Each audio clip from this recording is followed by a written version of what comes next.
Hi friends, episode చూశారు కదా మీరు. ఎలా ఉంది? ఎప్పుడు కూడా ఊహించిన విధంగా ట్విస్ట్ల మీద ట్విస్ట్ ఇచ్చి బాగానే ఉంది. కానీ ఇక్కడ మనం అనుకోవాల్సింది ఏంటంటే శ్రీజ నామినేట్ చేయటమే తేడా ఉంది. ఎందుకంటే శ్రీజ తెలుసు తను అనవసరం బయటకు వెళ్తుందని తెలుసు, ఓట్లు తనకు ఉన్నాయని తెలుసు. అంతకు అంత డేరుగా బయటకు వెళ్ళింది, పిల్ల అవుతుంది, పిల్ల వెళ్ళింది. అయితే వీళ్ళందరూ అమ్మాయిలు వైల్డ్ కార్డ్స్ లోపలికి వచ్చి శ్రీజానే టార్గెట్ చేసినట్టు అనిపిస్తుంది. ఎందుకంటే వాళ్ళు ముగ్గురు అమ్మాయిలు కూడా శ్రీజానే టార్గెట్ చేశారు. ఎందుకు? అసలే వాళ్ళు ఇప్పుడు రమ్య వచ్చి ఏమిచ్చింది శ్రీజాకి? ఓవర్ యాక్టింగ్ అన్నది. ఓవర్ యాక్టింగ్ అంటే ఎక్కడ ఓవర్ యాక్టింగ్ చేశానని రమ్యని అప్పుడే ఒక చొరకైతే వేసింది శ్రీజ. అప్పుడే కంగు తిని ఉంటారు వాళ్ళు. నెక్స్ట్ మాధుర్య మాకు తెలియాలి కదా పేరు అంది ఎటకారంగా శ్రీజ. అంటే మాధుర్య ఏముంది, ఏంది రాగానే తగవ పెట్టుకోవాలనుకుంటున్నావా ఏంది? రాగానే వాళ్ళకి జలకిచ్చేసింది. మరి వాళ్ళు ఆల్రెడీ బయట చూసి వచ్చిన వాళ్ళు మరి ఇక్కడ జలకిస్తే మరి ఎలా ఉంటుంది? అదేదో ఈ రివ్యూలో మాట్లాడదాం. మరి శ్రీజ వెళ్ళటానికి కారణం అనేది కూడా మాట్లాడదాం. ఫస్ట్ మన ఛానల్ సబ్స్క్రైబ్ చేయండి, లైక్ చేయండి, షేర్ చేయండి. బ్రీఫ్గా మాట్లాడుకుందాం. ఏ సీజన్లో అయినా ఎలిమినేట్ అయ్యి వెళ్ళే వాళ్ళు వెళ్ళిపోతుంటే బాండింగ్ ఏర్పడుతుంది కదా, కొంచెం ఏడుచుకుంటారు, బాధపడుతూ వెళ్ళిపోతారు. వాళ్ళు వెళ్ళినా కూడా మేము అలా ఉన్నాం ఇలా ఉన్నాం అని కొంచెం బాధపడేవాళ్ళు, ఏడ్చేవాడు, చాలాసేపు వరకు కొంచెం స్తబ్దుగానే ఉండేవాడు. ఈసారి ఏంటో శ్రీజ ఏడకుండా వెళ్ళిపోయిన ధైర్యంగా లోపల కూడా బాగున్నారు. మరి కళ్యాణ్ అంతగా ఏడ్చాడు, ఎక్కులు పెట్టి. మరి ఇక్కడ అవసరం వస్తే తలను కూడా తరవలేదు, కూర్చొని ఒక్క ఏడుపు సగ్గు కూడా లేదు. మామూలుగా ఎవరిపాటికి వాళ్ళు పనులు చేసుకున్నారు. మరి తనుజ కోసం అంత ఏడ్చాడు వస్తుంది, శ్రీజ కోసం అంత ఏడ్చాడు కదా కళ్యాణ్. మరి ఇక్కడ ఏంటి ఆడవలేదు అసలు? డెమోన్ బయటే ఫ్రెండ్ అంట, మరి డెమోన్ కూడా తెలుసుకోలేదు. వెళ్ళిందని అనుకుంటున్నారా ఏంది?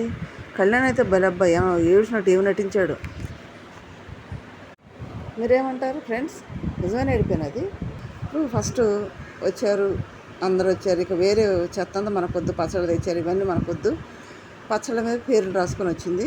భరణి గారికి ఏమో సేఫ్ గేమర్ అని, అది మనం అనుకున్నదే. సేఫే ఆడుతున్నారు, బాండింగ్ పెట్టుకుని ఆడుతున్నారు అనేది అందరూ తెలిసిన విషయమే. అది తను బయట చూసింది కాబట్టి చెప్పింది. దీని గురించి లైవ్లో డిస్కస్ చేసింది, అది కూడా మాట్లాడదాం. సేఫ్ గేమ్ గురించి రమ్య ఇచ్చింది. నెక్స్ట్ రాముని మ్యానిపులేటర్ అంది. మ్యానిపులేటర్ ఎందుకందంటే భరణి గారు ఏం చెప్తే అదే చేస్తాడు రాము. ఎందుకంటే కెప్టెన్ అయినప్పుడు కూడా అదే చేశాడు. ఇంతకుముందు కూడా మళ్ళీ సంజన బయటకు వెళ్ళినప్పుడు కూడా కొన్ని మాటలు మాట్లాడాడు రాము. దానివల్ల మ్యానిపులేటర్ అందేమో తను బయట చూసింది కాబట్టి.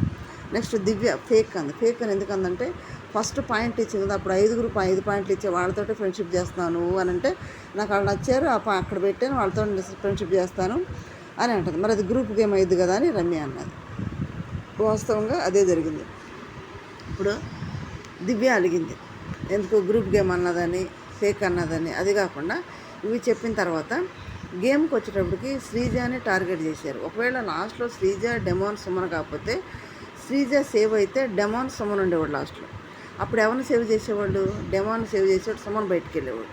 అప్పుడు సుమన్ వల్ల కంటెంట్ లేదు, ఏం లేదు కాబట్టి ఫ్లోరాని ఎలా అయితే కంటెంట్ లేదు, గేమ్ సరి కనిపించట్లేదు అని హౌస్మేట్స్ ఎలా అయితే మూకుమ్మడిగా ఓటేసారు ఫ్లోరాకి, అప్పుడు ఒకవేళ హౌస్ని అడిగినా మూకుమ్మడిగా సుమన్కి ఓటేసేవాళ్ళు.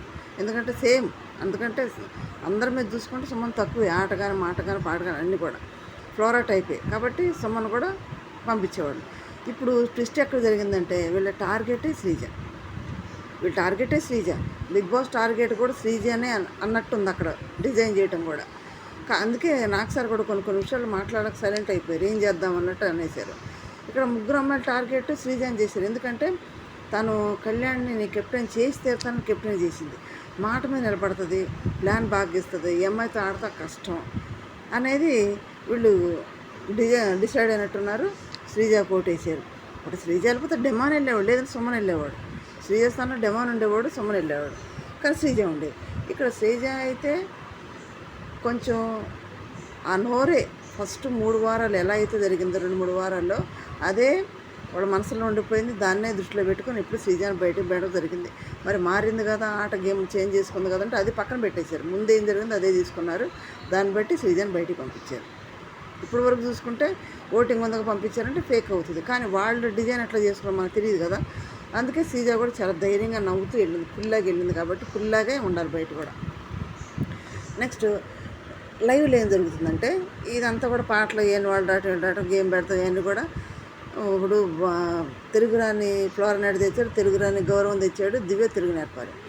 లైవ్లో ఏం జరుగుతుంది? రాగానే వంట డిసైడ్ చేశారు.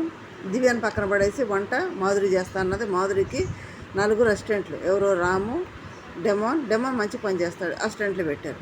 అప్పుడే దివ్య ఫేస్ మాడిపోయింది. ఎప్పుడైతే వంటగదిలోంచి దివ్యాన్ని బయటికి గెంటారో అప్పుడే మాధురి ఎక్కింది కదా సీటు, ఫేస్ మాడిపోయింది. అప్పుడే ఒకటి ఫేక్ అన్నది కదా, దానికి కూడా ఫేస్ మార్చుకొని కూర్చుంది.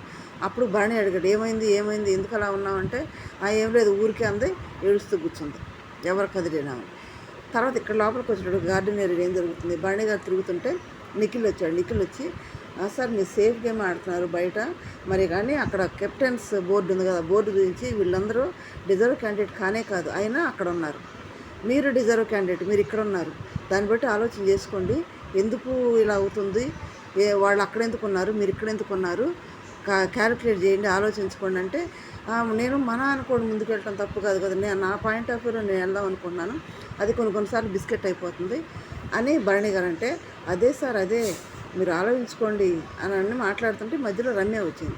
రమ్య వచ్చి, సార్ నేను మాట్లాడదామంటుంటే మీరు స్పేస్ ఇవ్వట్లేదంటే భరణి అన్న, లేదు నువ్వు మాట్లాడుతున్నావు కదా నేను వచ్చానమ్మా అంటే, అదే సార్ నేను సేఫ్ గేమ్ అన్నాను కదా, ఎందుకన్నానంటే బయట నుంచి వచ్చాను కాబట్టి బయట ఆడియన్స్ లాగే నేను చెప్తున్నాను మీకు, బయట ఆడియన్స్ దృష్టిలో ఏముంది అదే చెప్తున్నాను, మీరు సేఫ్ గేమ్ ఆడుతున్నారు, బాండింగ్ పెట్టుకొని ఆడుతున్నారు, ఆ బాండింగ్ అది పక్కన పెట్టండి అంటే, ఏ విధంగా అమ్మా అంటే, అవును మరి సెల్ఫ్గా సేఫ్ అని, ఎందుకంటే మీ ఆట మీరు ఆడలేదు, మీరు కోపం వచ్చే కూడా కోపం చూపించట్లేదు, సైలెంట్గా ఉంటున్నారు. ఫస్ట్ 2 వారాలు బాగుంది మీ గేమ్, మాట్లాడుతున్నారు అంతా బాగుంది, 2 వారాలు తనుజతో మీ బాండింగ్ కూడా బాగుంది, తర్వాత వచ్చిన పర్సన్ తోటి, వేరే పర్సన్ ఎంటర్ అయిన పర్సన్ తోటి మీ గేమ్ చేంజ్ అయిపోయింది, మీరు అప్పటి నుంచి మరీ ఎక్కువగా బాండింగ్ ఏర్పాటు చేసుకున్నారు, ఆ జోన్లో ఉండిపోతున్నారని రమ్య ఎంత క్లియర్గా చెప్తుంది.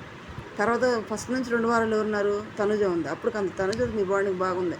తర్వాత వచ్చింది ఎవరు? దివ్య వచ్చిన దగ్గర నుంచి మీ బాండింగ్ మారిపోతుందంటే, ఇప్పుడు ఏదేమో చెప్తున్నాడో, నాకు బాధలో ఉన్నాను, నేను బాధలో ఉన్నప్పుడు నాకంటూ ఒక ఓదార్పు కోరుకుంటాను, నేను ఎదుటివాళ్ళకి ఇచ్చిన రెస్పెక్ట్ ఓదార్పు నాకు దొరకట్లేదు కాబట్టి, నాకు ఒక సడన్గా వచ్చి దివ్య ఒక ఓదార్పు అనేది దొరికేటప్పటికి ఆడ కనెక్ట్ అయిపోయాను నేను, అందువల్ల నేను అక్కడే ఉంటున్నాను, అది తప్ప అని అంటే, అది తప్ప మీరు నేను తెలుసుకోండి సార్, బయట ఇలా ఉంది నేను చెప్పాను, అది మార్చుకోండి మీరు అంటే, భరణి గారు ఇంకా అర్థం చేసుకోడే, దివ్య వచ్చినాక వాస్తవానికి భరణి గారి స్టేజ్ మారింది, భరణి గారి ఆలోచన మారింది. అక్కడ లోపల కూడా రమ్య అని అంటే రీతు తనుజ ఉన్నారు, భరణి గారు మారారు దివ్య వచ్చినాకంటే, అవును మారారు నేను అంటున్నాను కదా అంటే తనుజ, వాస్తవానికి దివ్య వచ్చినాకే భరణి గారు ఆట మారింది. బండి చుట్టూ తిరగటం, బండి కాడ దివ్య కాడ కూర్చోవటం, దివ్య వంట చేస్తాం ఎదురు నిలబడటం, దివ్యకి హెల్ప్ చేయండి అని అంటాం, దివ్య హెల్ప్ చేయటం, దివ్యతో మాట్లాడటం, దివ్యకి యాపిల్స్ కోసి పెడతాం, ఇవే చేస్తున్నాడు తప్పితే గేమ్లో అగ్రెసివ్నెస్ కానీ మాట్లాడటం లేదు. మరి ఫస్ట్ వారాలు తనుజతో ఉన్నాడు కదా, మరి గేమ్ బాగా ఆడాడు కదా, ఇప్పుడు టెనెన్స్లో ఉన్నా బాణి గారు ఏంటి, టెనెన్స్లో ఉన్న టెనెన్స్ లాగా ఆడాను, ఓనర్స్లో ఉన్న ఓనర్స్ లాగా ఆడాను అంటున్నాడు, కరెక్టే ఆడాడు, కానీ అప్పుడున్న అగ్రెసివ్నెస్ కానీ అప్పుడున్న కోపం కానీ లేదు. అదే రవి చెప్పేది, అప్పుడున్న కోపం ఇప్పుడు లేదు, మీరు కోపం వచ్చినా కోపట్లేదు, అనిగిపోతున్నారు, ఎందుకు అనిగిపోతున్నారు అంటే దివ్య అనగొట్టేస్తుంది అతని కోపం బయటికి రానికుండా, అందువల్ల రమ్య అంత క్లియర్గా చెప్తుంది, బయట ఆడియన్స్గా నేను ఇచ్చాను సార్, బయట చూసి వచ్చాను నేను ఆడియన్స్ అనుకోండి, నేనే చెప్తాను అనుకోండి, మీరు అర్థం చేసుకోండి అని మాట్లాడుతుండగా ఆయేష మధ్యలో వచ్చేసింది. మధ్యలో వచ్చి తందూరు మాట్లాడేటప్పటికి రమ్య కోపం వచ్చి రమ్య అక్కడి నుంచి వెళ్ళిపోయింది. లోపలికి వెళ్ళి తనుజ రీతు కూర్చొని ఉంటే డైనింగ్ టేబుల్ దగ్గర అక్కడికి వెళ్ళిపోయి కూర్చుంది. మాట్లాడుతుంటే ఒక డిస్కస్ జరుగుతున్నప్పుడు మధ్యలో వచ్చి మాట్లాడటం నాకు నచ్చదు, ఇష్టం ఉండదు అని అంటే, ఇప్పుడు శ్రీజ పాత్ర ఆయేష పోషిస్తుందన్నమాట. ఎందుకంటే శ్రీజ కూడా అట్లా మాట్లాడేది కదా, శ్రీజ లాగే ఆయేష మాట్లాడుతుంది ఇక్కడ. ఎట్లా రమ్య బండి వాళ్ళు మాట్లాడడం, మధ్యలో ఆయేష మాట్లాడటం రమ్యకు నచ్చలేదు, అది ఒక డిస్కస్ జరుగుతుంది, దాంట్లో మధ్యలో పోయి మాట్లాడటం ఏంటి అనేది కోపం వచ్చింది.